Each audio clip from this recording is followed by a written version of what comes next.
ինչ սպասումներ ունեք հատկապես այն ֆոնին, երբ որ մեղադրանքը ավելացվել է։ Իմ սպասումների մասին երևի ավելորդ է խոսել է, որովհետև ամեն օր, ամեն ժամ պարզ է, որ սպասում եք, թե երբ մեր ազգային բարերարին բաց կթողնեն, ես արդից կօգտվեմ եւ եւս մեկ անգամ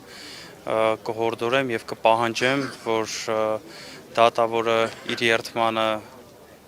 հետևի, հավատարիմ լինի եւ ծառայի Հայաստանի Հանրապետությանը եւ Հայաստանի Հանրապետության ժողովրդին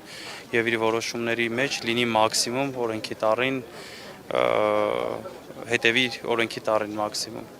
Առաջիկա անելիքները, եթե այսօրվա անելիքներից խոսելու լինենք, ինչ եք պատրաստվում անել, նաև գիտեմ, որ այս շաբաթ բողոքի ակցիա է պատրաստվում, խնդրեմ նաև հստակեցնեք, եթե ազատվի որևէ տարբերակ լինի ազատ արձակելու, ապա արդյոք միտինգը կկայանա, թե ոչ։ Աստված ձեր ձայնը լսի, ինչպես տեսնում եք, արդեն հազարավոր մարդիկ են հավաքվել իրենց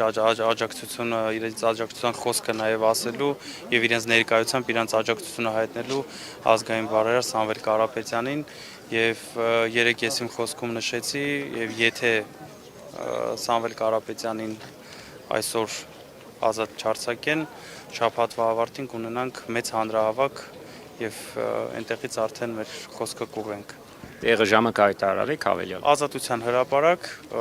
օրը եւ ժամը կհայտարարենք հավելյալ։ Բայց հուսով ենք ամեն ինչից անկախ, հուսում ենք, որ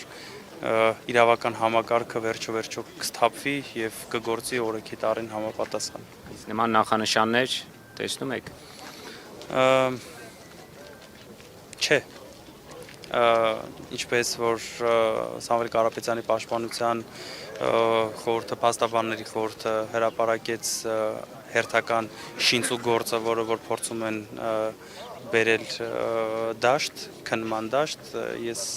սրանք ավելի քան ցույց են տալիս այն ճանապարհը, որը որ ուզում են Սամվել Կարապետյանի եւս 2 ամսով կալանքը երկարացնեն։ Իսկ ձեզ նաև իրավաբաններն են ասում, որ հավերժ չեն կարող։ Որ պահին կանք կառնեն։ Դա տեղի կունենա 26 թվականի հունիսին, երբ որ ընտրությունները արդեն ավարտված կլինեն գուցե։ Չեմ կարող անկեղծ ասած գնահատական տալ, որովհետև